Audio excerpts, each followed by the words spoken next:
What's going on, guys? I'm taking a more no thrills approach to the channel because I think this is the time we need to get down to the basics.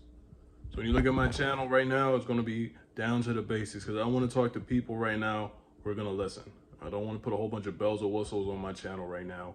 I want you guys to just sit here and look at me, and we're going to talk about what's going on in the market. Right now, Tesla is killing the hype beast.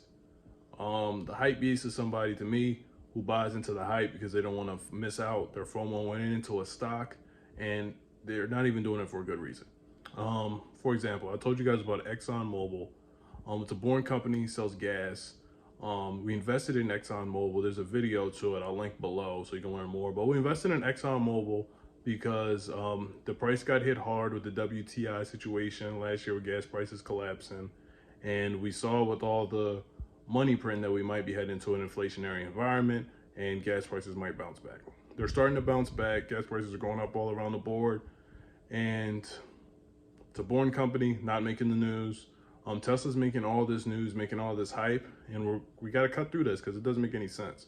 If you invested $10,000 of October 26, 2021, and Exxon, you'd have 16K.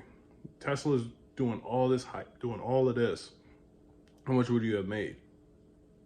14K. So the Exxon Mobil is doing about 50% better than Tesla. And it's paying a dividend when, if you got in at the beginning of the year, your dividend was close to like 10%. Let's call it 8%. So you're getting an 8% dividend and you're getting more capital appreciation. Why are we talking about Tesla? Why are we worried about Tesla? Tesla is a car company. They're projected to have better margins than other car companies. Great, fine. But even with all that, it's a tech company. It's not a car company. You don't understand. It doesn't have margins like a tech company. I'll tell you that right now. It doesn't have the same margins as Google or a company like that. Its margins are very in line with a car company. The company sold 500,000 cars last year. So it's not even like the most stellar car company in the world. As to keep in mind, Honda sold 4.5 million. And then how is Tesla comparing to other car companies? If you compare it to GM year to date, GM and Tesla are up about the same amount. If you put $10,000 in Tesla and $10,000 in GM, you would have had the same, about 14K.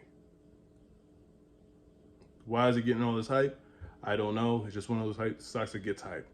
Before you put money into Tesla, remember this. Honda sold 4.5 million cars. That's 4 million more than Tesla sold. Tesla's PE ratio is like 330. Honda's PE ratio is like 5.6. Tesla's PE ratio is like 60 times that of Honda. So you could say, even if you think it's 10 times the car company, 10 times the company is Honda, and Honda pays a dividend. If you think it's 10 times the company is Honda, it would have a 50 PE, like a 56 PE. Don't get hurt out here, man. I'm not saying that it's not financial advice. I'm just saying if you look at the numbers, look at the margins, look at the company, there's other places you could put your money. So this video isn't to rag on Tesla or be a Tesla hater. This video is to show you, keep your head on a swivel, because there are investments that will pay you more than these hype investments. Just because there's a lot of fanfare about it or people think the returns are going to be greater than some of these companies doesn't mean it's true. If you invested in Exxon, you would have done 50% better than you would have done investing in Tesla at the beginning of this year. And you would have got a dividend, which is passive income the whole way. So just keep your head on the swivel, man. That's the point of this video. Bare bones. We're going to get down. We're going to get all the hype out of this market. Get these portfolios looking right. So this is Nick signing out. Thanks for watching.